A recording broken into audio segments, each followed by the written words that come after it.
OK, donc le sujet, ça va être l'astralité de sa conscience. Qu'est-ce que ça veut dire, l'astralité de sa conscience? Ce serait bon de définir. Ça veut dire ne pas voir, ne pas voir en avant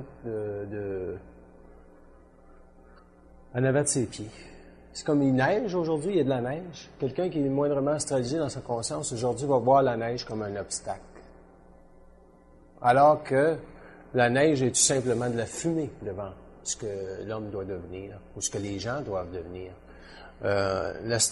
Une conscience astralisée, ça veut dire que la personne n'est pas capable de voir que le chemin de sa conscience, faut peut-être qu'elle le marche dans la neige. Parce que ça peut être glissant de la neige. Hein? On sait tout comment c'est. Ça demande une plus grande prudence. Donc, ça demande plus de prudence dans ce que les gens ont à faire. Ce qui veut dire que quelque part, il faut se permettre un certain temps pour regarder devant. OK? Pour vraiment, c'est pas une évaluation, c'est pas une analyse qu'on fait, mais c'est de prendre un temps pour s'assurer que le mouvement qu'on donne à sa conscience ou le mouvement qu'on veut faire aujourd'hui, par exemple, est un bon timing. Un timing, ça veut dire qu'on marche pas trop vite, mais on marche avec sa conscience. OK? L'astralité de sa conscience va empêcher l'individu de marcher avec sa conscience.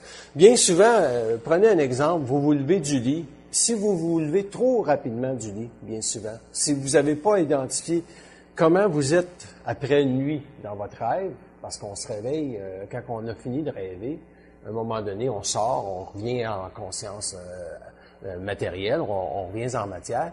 Puis ce qui se passe bien souvent, c'est que on est un petit peu trop rapide dans l'étude de comment on se sent. Fait qu'il y a un décalage qui se fait. Fait que aujourd'hui, il y a de la neige. Donc, les gens qui voient de la neige comme un danger, automatiquement, il y a une certaine astralité dans leur conscience. La neige n'est pas un danger, c'est la crainte qu'ils ont par rapport à la neige qui devient le danger. OK? Parce que le pas de crainte, vivre le pas de crainte, va enlever l'astralité de sa conscience. C'est-à-dire que si vous avez une bonne idée de ce que vous voulez faire de votre journée aujourd'hui, vous ne serez pas astralisé dans votre conscience. Astralisé dans sa conscience, ça veut dire, pendant un bon bout de temps, perdre le fil du chemin qu'on veut tracer dans la neige. Okay? Si, supposons que vous voulez aller au Tim Hortons, puis le Tim Hortons, il n'y a pas personne qui est allé un matin puis il est enneigé, mais vous pouvez faire les premiers pas, parce que vous avez l'esprit qui est devant. Okay? Donc, vous avez l'opportunité de tout simplement tracer votre destinée sur un chemin qui s'appelle l'ouverture de sa conscience vers une conscience individuelle. Parce que pour l'individu, il n'y a pas de place à l'astralité de sa conscience. Un individu, c'est pas la masse, c'est pas le peuple. Okay? Quand on arrive à Laval, on remarque une chose. Okay? C'est des bâtiments qui sont similaires. Puis les centres d'achat sont similaires aussi. Okay? Pourquoi qu'une société, en 2006, n'est pas capable de définir de plus beaux éthers? C'est évident. Okay?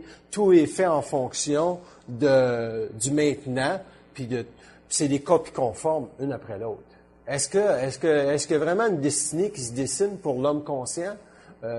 Oui, parce que, premièrement, s'il habite à Laval, il va s'apercevoir que c'est beaucoup plus lourd comme endroit à supporter psychiquement. Okay? Au niveau des bâtiments, plus les bâtiments sont pareils, plus on est près dans le collectif, plus on est près du collectif. Par exemple, vous avez des centres d'achat, c'est du collectif. Les gens qui ont moindrement une conscience, qui veulent pas astraliser leur conscience, vont aller dans un centre d'achat en sachant qu'est-ce qu'ils doivent faire. Si vous allez dans un centre d'achat, vous devez savoir ce que vous allez faire là. Parce que c'est très dangereux. Si vous seriez le moindrement voyant, vous verrez qu'il y a effectivement une masse psychique très, très lourde dans les centres d'achat. Okay? Puis les centres d'achat, visiblement, c'est des endroits propices pour astraliser sa conscience. Okay? Est-ce que vous êtes capable de suivre ce que je dis? Ça va? OK. Donc, ne pas astraliser sa conscience va vouloir dire pour l'homme nouveau ou les gens qui sont dans un processus de définition de eux-mêmes, ça va vouloir dire ne pas permettre à quiconque autre que soi de se définir. Okay? Il y a beaucoup de gens qui veulent définir qui vous êtes. Hein? Il y a beaucoup de gens qui s'imposent dans ce que vous êtes. Est-ce que vous êtes obligé de savoir qui vous êtes pour pouvoir le dire? Oui.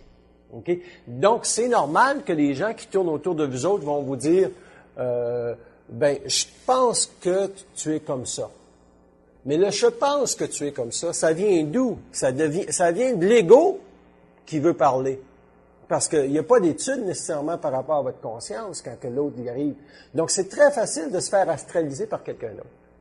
L'astralité de sa conscience n'est pas nécessairement liée au fait que nous autres, on est toujours conscients, mais liée au fait qu'on n'est pas présent à ce que nous sommes.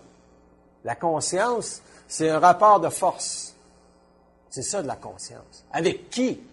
Ah, ça c'est intéressant. Si votre rapport de force est avec le monde, c'est parce que c'est votre ego qui doit être ajusté. Ça, c'est une définitif. Okay? C'est définitif.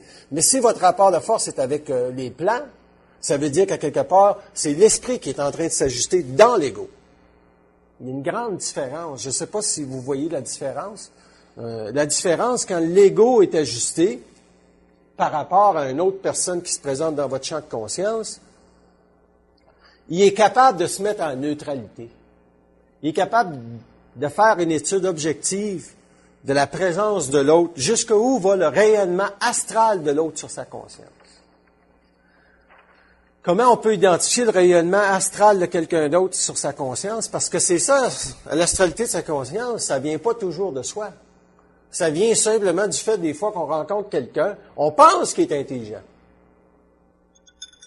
Puis on lui donne tout le bénéfice du doute. Finalement, nous autres, on perd notre aura, puis tranquillement, pas vite, parce que si vous êtes pour être mis en contact avec des gens qui ont de l'air intelligents, vous allez être mis en contact avec des gens qui ont de l'air intelligents. OK? C'est voulu, ça. Pourquoi que c'est voulu?